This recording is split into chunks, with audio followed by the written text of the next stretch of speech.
2,000 years ago, as pictured, with his heart bleeding from a crown of thorns, Jesus became the original bleeding heart liberal.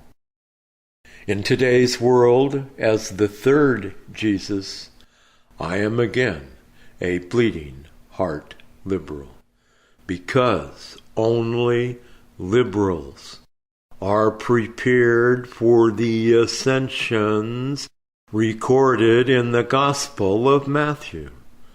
Only liberals will be able to physically ascend, because only liberals know how to properly use God's energies of unconditional love.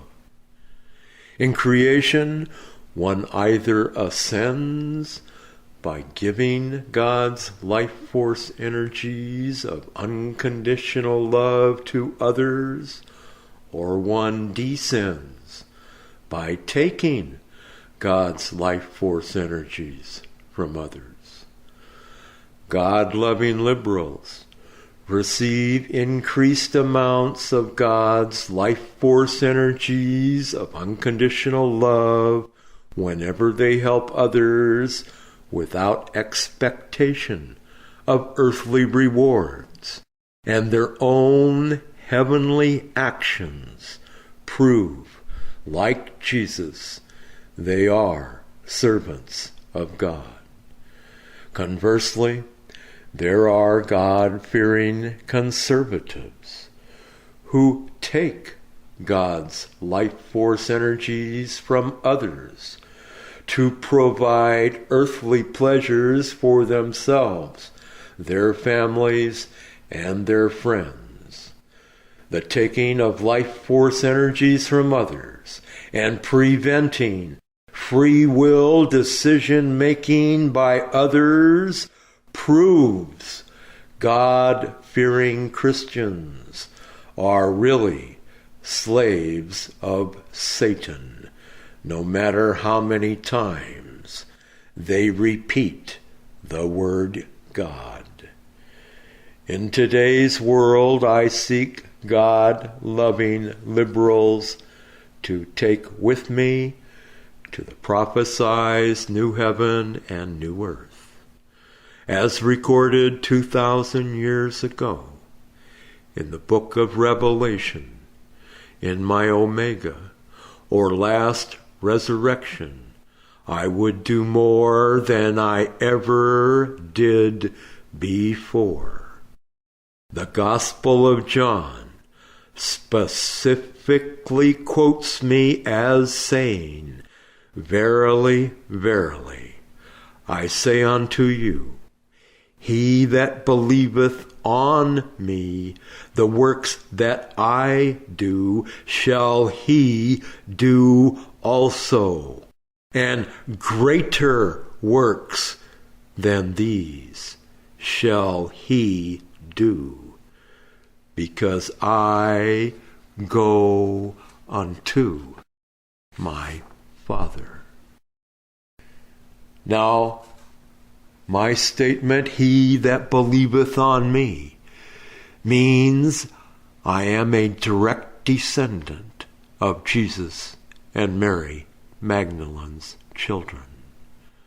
Modern day confusion over my 2,000-year-old words has resulted in today's Christians claiming Jesus is the only way to God.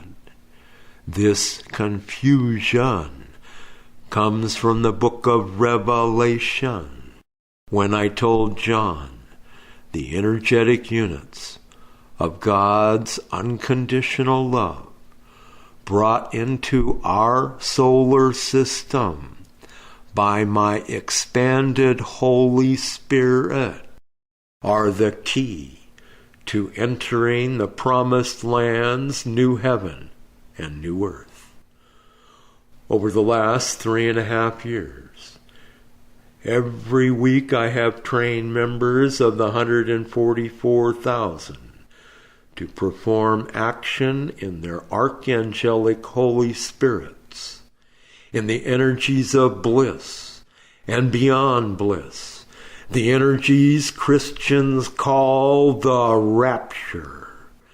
Each week, I take those gathered to the promised land in their Holy Spirits, just like I took John, so they are fully prepared to lead the ascensions recorded in the Gospel of Matthew. Those leading the ascensions have been trained how to consciously enter their archangelic Holy Spirit. They are prepared for the time when rapture's emotional energies of bliss and beyond bliss from our sun reach planet Earth. Anyone can consciously enter their angelic Holy Spirit merely by loving God, themselves, and other people. Then in the joy-filled energies of one's angelic Holy Spirit, one can train for ascension by using the bliss-filled energies of rapture that already exist in one's archangelic Holy Spirit. All religious, agnostic, and atheist liberals are invited to try my free end times techniques and taste God's golden energies of unconditional love. Those who learn to perform action in their archangelic Holy Spirit are prepared to ascend, as prophesied by Matthew. Receive my free end times techniques, information about Holy Spirit activation techniques, and read more about the new heaven on my website at www.the144,000.org.